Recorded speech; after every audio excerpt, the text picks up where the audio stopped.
లేదండి. భగవంతుడి అనుగ్రహంతోటి నేను కొన్ని రోజులు శృంగేరి వెళ్ళాను. అక్కడ అధ్యయనం కోసం వెళ్ళాను. ఆ తర్వాత మీరు చెప్పినట్టు కాశీ యాత్రలు చేస్తూ ఉన్నాము. మహానుభావుడు శివుడు ఆయన చాలాసార్లు మమ్మల్ని కాశీ తీసుకువెళ్ళారు.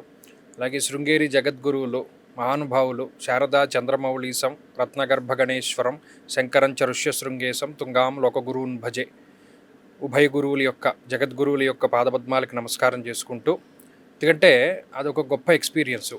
అదొకటి వెళ్ళి అక్కడ వారి దగ్గర ఉండి చదువుకోవడం అన్నది చాలా గొప్ప విషయం.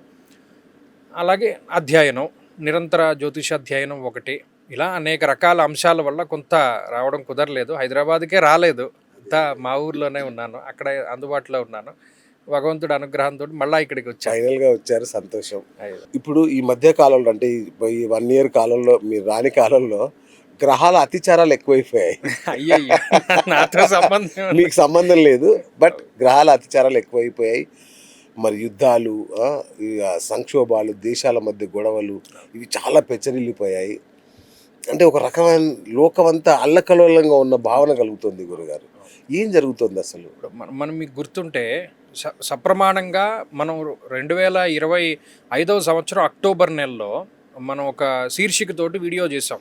7 కోట్ల మంది ఇది అవుతారు అని ఒక వీడియో చేసాం. అవును, అందులో చెప్పారు పంచాంగ సరళి అనేటువంటి గ్రంథంలో ఏకస్మిన్ వత్సరే జీవే రాశిత్రయముపాగతే. ఎక్కువ సార్లు ఎక్కడ కనబడ్డా నేను ఈ శ్లోకం చెప్పుకుంటూనే వచ్చాను. వచ్చే సంవత్సరంలో గురుడు 3 రాశుల్లో సంచరిస్తారు. అంటే దేశ కాలమానాల్లో విపరీతమైనటువంటి పరిస్థితులు ఉంటాయి, అనేక రకాల ఉపద్రవాలు వస్తూ ఉంటాయి. గడికి కరోనా అంటున్నారు, గడికి ఏమో ఇంకో వ్యాధి అంటున్నారు, అనేక రకాలుగా ఇబ్బంది పడుతున్నాం. కొంతకాలం డీజిల్ రేట్లు, కొంతకాలం పెట్రోల్ దొరక ఇబ్బంది పడ్డాం, ఒకసారి గ్యాస్ దొరకలేదు, ఇప్పుడేమో ప్రకృతి వైపరీత్యాలు వస్తున్నాయి. ఇది ఏదైనా సరే ఒకటి ఈ గురుని యొక్క అతిచారము అనేటువంటి విషయం ఒకటి.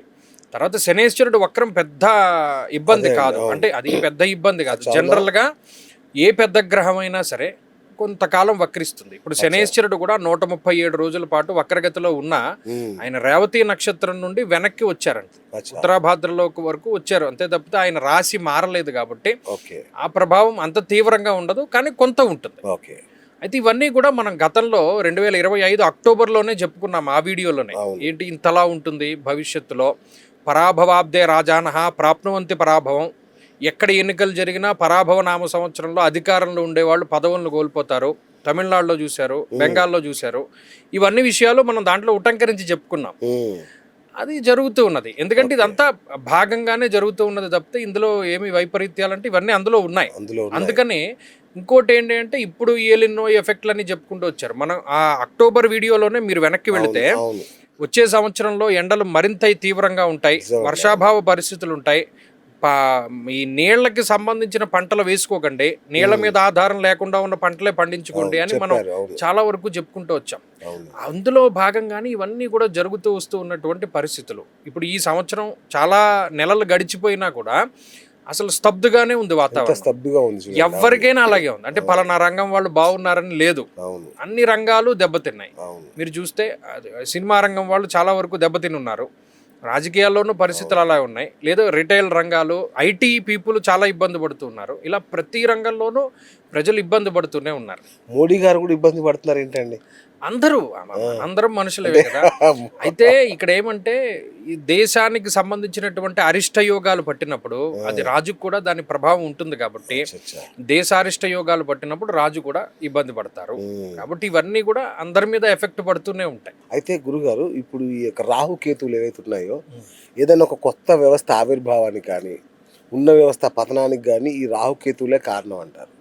మరి ఈ కాలంలో, ఈ డిజిటల్ యుగంలో కూడా ఈ ఛాయాగ్రహాలు నిజంగానే ఆ స్థాయి పాత్ర పోషిస్తున్నాయా? దానికి ఏమైనా ఉన్నాయా ఆధారాలు? అంటే ముఖ్యంగా మనకి ఏ గ్రంథంలో చెప్పినా కూడా సప్తగ్రహములు అంటే 7 గ్రహాల గురించే వారు చెప్పుకుంటూ వస్తారు. ఛాయాగ్రహములు ఇవి కనబడవు కాబట్టి వాటి గురించి ఎక్కువ ప్రస్తావన చేయలేదు. కానీ ఇప్పుడున్నటువంటి కాలంలో యవనగూఢార్థ రజసబలోపేత వ్యయకారకో రాహువు అని రాహువు కారకత్వాన్ని చెప్పారు.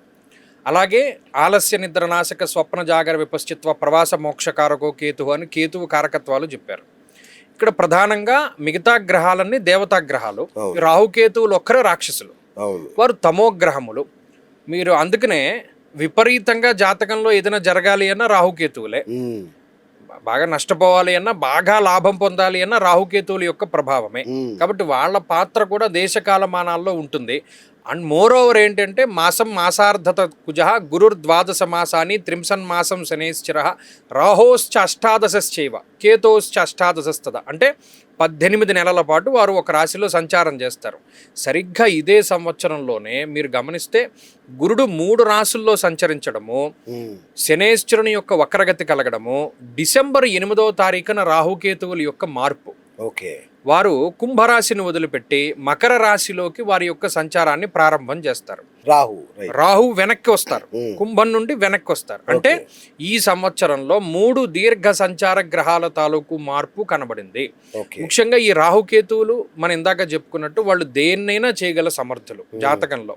కాబట్టి వాళ్ళ వల్లే కాలసర్ప దోషాదులు ఏర్పడతాయి, వాళ్ళ వల్లే దేశారిష్ట యోగాలు ఏర్పడతాయి, వాళ్ళ వల్లే గ్రహణాలు ఏర్పడతాయి, వాళ్ళ వల్ల అనేక రకాలైనటువంటి ఉపద్రవాలు ఏర్పడుతూ ఉంటాయి. ఉమ్, కాబట్టి ఈ సంవత్సరంలో మరి వారి యొక్క మార్పు కూడా ఉన్నది కాబట్టి ఓకే. అది కూడా దేశ కాలమానాల మీద ప్రభావాన్ని చూపెడుతుంది, ఉమ్, ఇది ఖచ్చితంగా ఉంటుంది. అందుకనే డిసెంబర్ 8వ తారీఖు అనేటువంటిది కేంద్రంగా చేసుకుని అనేక రకాలైనటువంటి రాజకీయ మలుపులకు కానీ, ముఖ్యంగా రాహు మాయాగ్రహం అంటే మాయ ఎక్కడైతే ఉంటుందో దాన్ని ఆనుకుని ఉన్నటువంటి ఇండస్ట్రీస్ అని, ఉమ్, అంటే ఇప్పుడు గ్రాఫిక్స్కి సంబంధించినటువంటి ఇండస్ట్రీస్, ఓకే, ఫిలింకి సంబంధించినటువంటివి, ఇలా లేనిది ఉన్నట్టు ఉన్నది లేనట్టు చేసేటువంటివి అవన్నీ కూడా కొద్దిగా ఇబ్బంది పడుతూ ఉన్నాయి. ఇవన్నీ కూడా రాహు యొక్క ప్రభావమే. ఓ, కాబట్టి ఇది చాలా ముఖ్యమైనటువంటి సూచన. అంటే ఎవరెవరైతే ఆయా రంగాల్లో ఉన్నారో లేనిది ఉన్నట్టుగా చూపించేటువంటిది ఛాయ మార్పు, అంటే ఫోటోగ్రఫీ కానీ, యాడ్ ఏజెన్సీస్ కానీ, లేకపోతేనేమో ఈ ఫిలిం ఇండస్ట్రీస్ కానీ, ఇలా ఏదైనా సరే అది ఇబ్బంది పడడానికి అవకాశం. గురుగారు, అలాగే ఇప్పుడు శని భగవానుడి కుంభరాశి సంచారం అనేది సామాన్యుడి మీద ఎలాంటి ప్రభావం చూపుతుంది? కుంభం కాదు, మీనంలో ఉన్నారు శనేశ్వరుడు. ఉమ్, మీన రాశిలో ఆయన ఇప్పుడు మామూలు రుజుగతిలోనే ఉన్నారు. ఓకే, ఆయన 137 రోజుల పాటు వక్రిస్తారు. ఉమ్, వక్రించినటువంటి పాపగ్రహము మనకి ఇందులో కొన్ని మూల గ్రంథాల్లో ఏం చెప్పారు, విపరీతమైనటువంటి ఫలితాన్ని ఇస్తాయి. ఓకే, అందులో శనేశ్వరుడు ప్రత్యేకించి ఉమ్, ఆయన వక్రగతిలో దాదాపుగా ఒక 2-3 పాదాల పాటు వెనక్కి వెళతారు. ఉమ్, దీనివల్ల బాగుపడే రాశులు ఉన్నాయి, నష్టపోయే రాశులు కూడా ఉన్నాయి. ఓ, బాగుపడే రాశులు ఏంటి? మేషం. ఉమ్, మేషం వారు ఇది కొంత ఈ మార్పు మంచిది. ఉమ్, అలాగే కొంతలో కొంత కన్యా రాశి వారికి ఈ మార్పు చాలా మంచిది. ఓకే, మకర రాశి వారికి ఈ మార్పు చాలా మంచిది. ఓకే. ఈ 3 రాశుల వారికి విపరీతమైనటువంటి యోగాన్ని శనేశ్వరుడు ఇస్తారు. ఓహో, దీనికి కొంత తక్కువగా వృషభ రాశి వారి మీద దాని తాలూకు ప్రభావం ఉంటుంది. అంటే వీరి అంత ఎక్కువ కాదు, మధ్యస్థంగా ఉంటుంది. ఉమ్, తదుపరి మీనరాశి వారికి కూడా ఈ ప్రభావం కొంత పాజిటివ్గా ఉంటుంది. ఉమ్, తదుపరి ధను రాశి వారికి కొంత పాజిటివ్గా ఉంటుంది. అంటే ఇది సెకండ్ గ్రేడ్ అనుకోవచ్చు. 2వ స్థాన అంటే కొంత వారికన్నా తక్కువగా శనేశ్వరుడు యోగిస్తారు. ఉమ్, ఇలా ఈ 6 రాశుల వారికి శనేశ్వరుడు యొక్క అనుగ్రహం కొంతవరకు కలుగుతుంది. ఓకే.